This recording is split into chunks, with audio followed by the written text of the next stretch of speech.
Hello friends, welcome to पीके की पाठशाला। और BPSC BPSC TRE PYQ analysis series में हम लोग क्लास 1 to 5 के हिस्ट्री सेक्शन का एनालिसिस देख रहे थे। और उसमें हमने टीआरई 1 का शिफ्ट वन और शिफ्ट 2 का एनालिसिस कर दिया है। और ये टीआरई 2 का एनालिसिस में कर रहा हूँ। अभी टीआरई 2 में एक ही शिफ्ट में हुआ था 1 to 5 का सारा एग्जाम। तो टीआरई 2 में जो भी प्रश्न पूछा गया था हिस्ट्री से, उसका एनालिसिस देखेंगे। एनालिसिस इस तरह से देखेंगे कि हम लोग एक उसके पैटर्न को कैचअप करने का कोशिश करेंगे कि किस तरह के प्रश्न पूछे जा रहे हैं बार बार। और आप देखेंगे, अगर आप अभी तक का मेरा हिस्ट्री का एनालिसिस देख रखे होंगे, चाहे साइंस का एनालिसिस देखे होंगे, या मैथ्स का एनालिसिस देखे होंगे, या ज्योग्राफी का एनालिसिस देखे होंगे, तो आप पाएंगे कि किस तरह से प्रश्नों की प्रवृत्ति एक ही रह रही है। बस उसी से रिलेटेड प्रश्न, दूसरा प्रश्न अगर वीर कुंवर सिंह से एक प्रश्न पूछा जा रहा था, अगले साल भी मतलब अगले टीआरई में भी उससे या 1857 की क्रांति से एक प्रश्न उसी ढंग का प्रश्न पूछा गया। ठीक है, तो हम लोग बढ़ते हैं, देखते हैं पहला प्रश्न क्या पूछा गया था टीआरई 2 में। 1857 के विद्रोह में नेता कुंवर सिंह किस स्थान से संबंधित हैं? तो किस स्थान से वीर कुंवर सिंह संबंधित है, ये पूछा गया है। आप लगभग अभी हिस्ट्री का देखिएगा तो हर एक सेक्शन में जो है सो ये पूछा गया है। ग्वालियर से नहीं थे, मेरठ से नहीं थे, जगदीशपुर, बिहार के आरा जिला के जगदीशपुर से संबंधित थे। क्लियर है, आगे बढ़ें। अगला प्रश्न है, जो सन 1876 में इंडियन एसोसिएशन की स्थापना की गई थी। इंडियन एसोसिएशन की स्थापना, और आपको मैं बता दूं कि इंडियन एसोसिएशन को भारत के पहली राष्ट्रवादी संस्था होने का गर्व प्राप्त है। मतलब यह भारत का सबसे पहला राष्ट्रवादी संस्था था। और इसकी स्थापना का श्रेय एस.एन. बनर्जी और आनंद मोहन बोस को जाता है, जिनकी स्थापना 1876 में बंगाल में की गई थी। तो सही उत्तर है सुरेंद्र नाथ बनर्जी। आनंद मोहन बोस का नाम नहीं दिया गया। अगर दोनों का नाम रहेगा तो हम लोग मोर देन वन ऑप्शन लगाएंगे। क्लियर है, आगे बढ़ें। अगला प्रश्न है, विदेश में भारतीय राष्ट्रीय ध्वज प्रथम बार किसने फहराया था? अब विदेश की धरती पर जो प्रथम बार भारतीय राष्ट्रीय ध्वज को लहराया गया था, फहराया गया था, होस्टिंग की गई थी, तो वो किनके द्वारा की गई थी? लाला लाजपत राय नहीं, रास बिहारी बोस नहीं। तो सही उत्तर है मैडम भिकाजी कामा। हाँ, मैडम भिकाजी कामा के द्वारा ही सबसे पहली बार जर्मनी के स्टुटगार्ट में भारतीय राष्ट्रीय ध्वज को फहराया गया था। और आपको वह दिन याद रखना पड़ेगा, वो डेट याद रखना पड़ेगा। वो डेट है 22 अगस्त 1907 में ही। अब उस समय में जो अभी राष्ट्रीय ध्वज की जो अभी है जैसा सिंबल है, राष्ट्रीय ध्वज हमारा जैसा है अभी, इस ढंग का नहीं था। तो आप जो क्रमिक विकास हुआ है हमारे राष्ट्रीय ध्वज का, उसको भी जानना है। जो पहले कैसा था, 3 रंग ही था, बीच में चरखा कब आया है, तो इसको आप जानिए। ठीक है, तो कहाँ फहराया गया था? जर्मनी के स्टुटगार्ट में 22 अगस्त 1907 को मैडम भिकाजी कामा के द्वारा। क्लियर है, बढ़े अगले प्रश्न पे। चलिए, अगला प्रश्न है, अबुल कलाम आजाद के द्वारा किस पत्रिका को संपादित किया गया था? मतलब इनमें से ये तीन पत्रिकाएं दी गई है, इनमें से किस पत्रिका का संपादन पूछा जा रहा है जो अबुल कलाम आजाद के द्वारा किया गया था? जमींदार नहीं, जमींदार पत्रिका के जो संपादन है किनके द्वारा किया गया था? मौलाना जफर अली खान। कौन थे इनके संपादक? मौलाना जफर अली खान। उसके बाद है कॉमरेड। कॉमरेड जो है सो किनकी है? ये इनका संपादक, किनके संपादन कौन करते थे? संपादक थे कौन? मोहम्मद अली। मोहम्मद अली थे कॉमरेड के संपादक। उसके बाद जो ये अल हिलाल है, अल हिलाल के जैसे और भी पत्रिकाएं हैं, जैसे इंडियन विंस फ्रीडम और गुब्बारे खातिर। ये तीनों पत्रिका जो है किनके द्वारा? अबुल कलाम आजाद के द्वारा। किनके द्वारा? अबुल कलाम आजाद। ठीक है, इसके साथ अल हिलाल के साथ और भी 2 पत्रिकाएं जो है उनका नाम याद रखना है आपको। जो पूछा जाता है, इंडिया विंस फ्रीडम और गुब्बारे खातिर। एक हो गया इंडिया विंस फ्रीडम और दूसरा हो गया गुब्बारे खातिर। ये याद रखिएगा। क्लियर है, चलिए बढ़ते हैं अगले प्रश्न की तरफ। कह रहा है महात्मा गांधी एंड बिहार। देखिए रिपीट हो गया ना प्रश्न, ये प्रश्न पूछा गया है TRE 1 में भी पूछा गया, 1 to 5 में ही, और यहाँ भी पूछा जा रहा है। तो कौन? डॉक्टर राजेंद्र प्रसाद, महात्मा गांधी से संबंधित जो पुस्तक लिखे थे डॉक्टर राजेंद्र प्रसाद, उस पुस्तक का नाम है क्या? Mahatma Gandhi and Bihar some reminiscences के लेखक कौन है? तो डॉक्टर राजेंद्र प्रसाद। क्लियर है? बढ़े अगले प्रश्न की तरफ। आइए, अगला प्रश्न है ऑल इंडिया किसान सभा के पहले अधिवेशन में कौन अध्यक्ष थे? मतलब ये सब फिक्स प्रश्न है।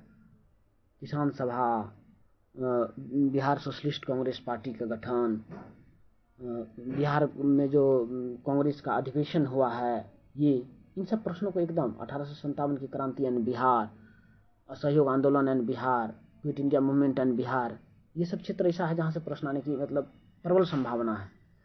तो ये है जो पहले अधिवेशन में किसका? ऑल इंडिया किसान सभा। मैं बता दूं आपको, ऑल मतलब अखिल भारतीय किसान सभा, ऑल इंडिया किसान सभा भी लिखा रह सकता है, या नहीं तो अखिल भारतीय किसान सभा भी लिखा रह सकता है। तो ऑल इंडिया किसान सभा AIKS की स्थापना कब की गई थी? 1936। कहाँ? लखनऊ में, लखनऊ में। और इस अधिवेशन में जो अध्यक्ष थे, चेयरमैन थे, वो थे सहजानंद सरस्वती। और आपको इससे रिलेटेड एक प्रश्न और ध्यान में रखना है, और प्रश्न पूछा जा सकता है इसमें सेक्रेटरी कौन थे, सचिव के पद पर किनकी नियुक्ति हुई थी? तो वो ध्यान रखना है, NG रंगा। बिहार में प्रथम किसान सभा का कब हुआ था? भारतीय प्रांतीय किसान सभा का गठन कब हुआ था? प्रथम बैठक कहाँ पर हुआ था? किनके द्वारा किया गया था? ये सब रखना है आपको ध्यान में। बिहार में जो उससे किसान आंदोलन से संबंधित एक्टिव मेंबर थे, उनका नाम याद रखना है। आगे बढ़े, जो सही आंसर है B, सहजानंद सरस्वती। अगले प्रश्न की तरफ बढ़ते हैं। कह रहा है पटना महाविद्यालय, Patna women's college, Patna women's college देख रहे हैं कहाँ पे है? Patna women's college, high court के सामने कार्मेल स्कूल है। तो सबसे पहले कार्मेल स्कूल की स्थापना की गई थी, और कोई कार्मेल उनकी मदर थी, मुझे ध्यान से नहीं आ रहा है पूरा, उनके द्वारा ही इसकी स्थापना की गई थी। मतलब ये जान लीजिए जो महिलाओं के हायर एजुकेशन का पहला स्कूल है बिहार में, कॉलेज है, हायर एजुकेशन, महिलाओं के हायर एजुकेशन के लिए जो पहला महाविद्यालय का स्थापना किया गया था बिहार में, वो यही है, हायर एजुकेशन के लिए। इस बात को ध्यान में रखना है। तो इसकी स्थापना कब की गई थी? 1940 में। क्लियर है? सही उत्तर है D, 1940। बढ़े अगले प्रश्न की तरफ। अगला प्रश्न है अंतरिम सरकार में, हाँ ये प्रश्न भी फिक्स है, लगभग पूछा जा रहा है। अंतरिम सरकार में और स्वतंत्रता प्राप्ति के बाद जो नई सरकार की गठन हुई थी, उसमें किस मंत्री को, उसके पोर्टफोलियो का ध्यान रखना है, किस मंत्री को कौन सा पोर्टफोलियो दिया गया था। जैसे गृह विभाग किसके पास था, रक्षा विभाग किसके पास था, रेलवे, मिनिस्ट्री ऑफ रेलवे किनके पास था, फाइनेंस मिनिस्ट्री किनके पास, खास करके फाइनेंस मिनिस्ट्री के बारे में पूछा जाता है। तो इसमें जो 4-5 है ना, उसको याद रखिए। एक अंतरिम सरकार में, और दूसरी जो स्वतंत्रता प्राप्ति के जस्ट बाद जो गठन हुई थी सरकार की, उसमें। बता दूं, जो दोनों ही सरकार में जो प्रधानमंत्री पद पर नियुक्त थे, वो कौन थे?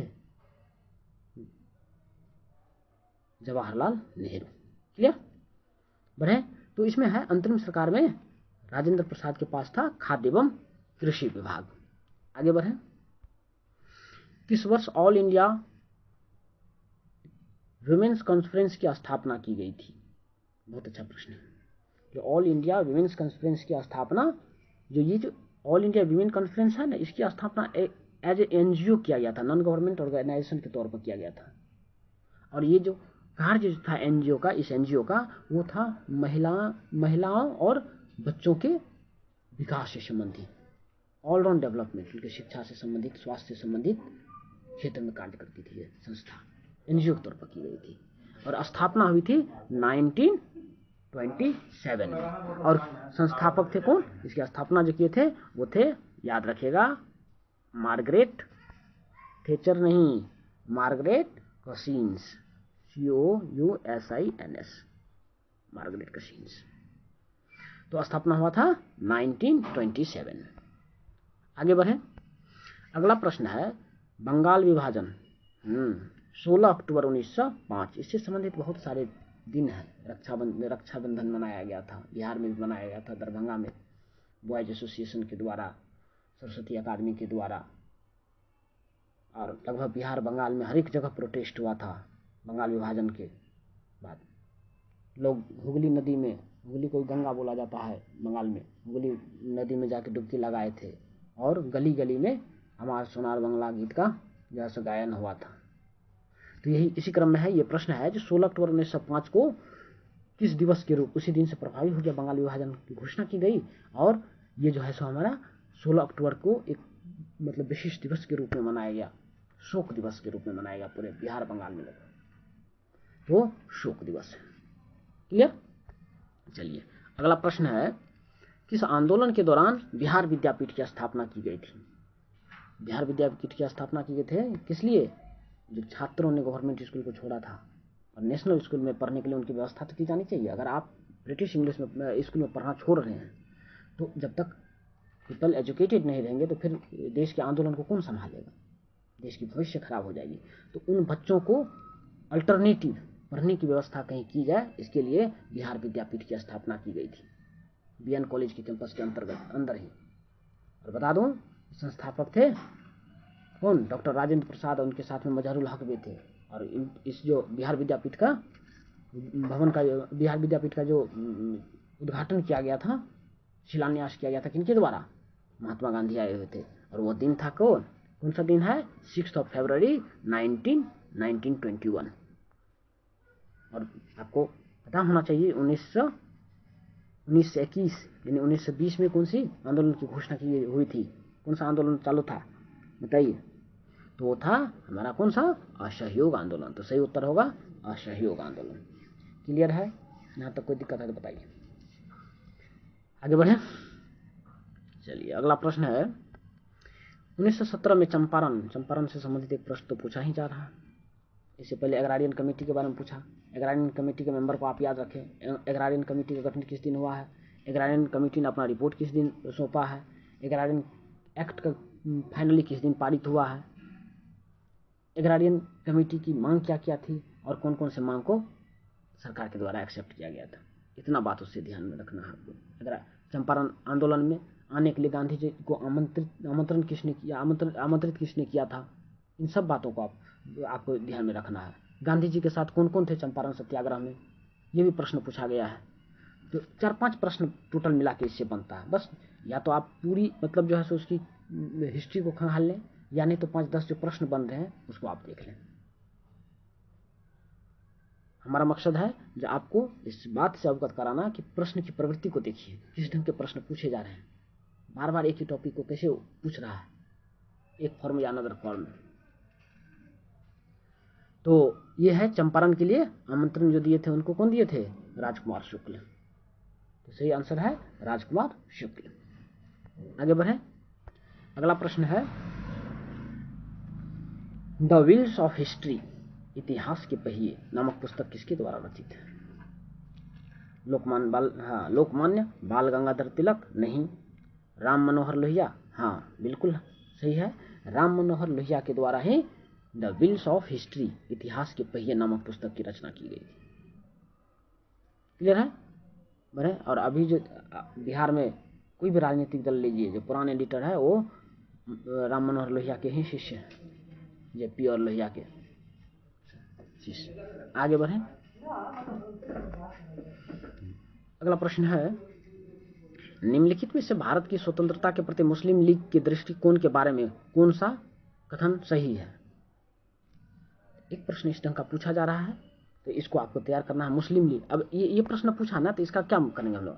जो मुस्लिम लीग से संबंधित सारी चीज़ों को देखेंगे। मुस्लिम लीग की स्थापना कब हुई, मुस्लिम लीग का डिमांड कब कब रहा, मुस्लिम लीग ने किस किस आंदोलन में सहयोग दिया है, मुस्लिम लीग ने किस किस आंदोलन में सहयोग नहीं दिया, किन किन चीज़ों का बायकॉट किया। जो राष्ट्रीय मांग थी उसमें बहुत सारी ऐसी मांग है जिसका बायकॉट किया गया। जिन्ना की 14 सूत्री मांग को हम लोग देखेंगे। तो मुस्लिम लीग का एक तरफ से स्थापना से लेकर 1947 तक की जो भी एक्टिविटीज है एक तरफ से आप देख लीजिए, बहुत से बहुत 1 से 2 पेज में आएगा। तो इसने क्रिप्स मिशन 42 का प्रस्ताव इस आधार पर अस्वीकार किया कि इनकी पाकिस्तान की मांग को स्वीकार नहीं किया गया था। सही है। इसने वेबल योजना अस्वीकृत किया क्योंकि इसकी स्वतंत्र पाकिस्तान की मांग को यह कमजोर कर सकती थी। बिल्कुल। इसने कैबिनेट मिशन प्रस्तावों को अस्वीकार किया और 1946 में सीधी कार्रवाई दिवस तो उन्होंने किया था, ये किया। तो इसमें से एक ऑप्शन सही नहीं, मोर देन वन ऑप्शन यानी सही उत्तर है डी, मोर देन वन। सारे ऑप्शन सही हैं। तो इस तरह से हमारा हो गया टीआरई 2 में जो भी प्रश्न पूछा गया था उसका एनालिसिस हमने देख लिया। अब इसमें जो है 1 to 5 में हमारा सिर्फ रह गया टीआरई 3 का जो री एग्जाम हुआ था, एक बार तो कैंसिल हो गया था ना। इसमें जो भी प्रश्न हुआ है पूछा गया है इसका हम लोग एनालिसिस देखेंगे। और उसके बाद मुझे लग रहा है जो सिर्फ करेंट अफेयर्स को अगर छोड़ दूँ तो सारे प्रश्नों को हम लोगों ने देख लिया है 1 to 5, 6 to 8, 9, 10 और 11, 12 में। हिस्ट्री देख लिया है, ज्योग्राफी देख लिया है, उसके बाद मैथ्स रीजनिंग जो मैथ्स पूछा जाता है वो देख लिया है। रीजनिंग 1 to 5 में पूछा जाता है उसको हम लोगों ने देख लिया। रीजनिंग की प्लेलिस्ट बनी हुई है, आप रीजनिंग वहाँ से जाकर पढ़िए।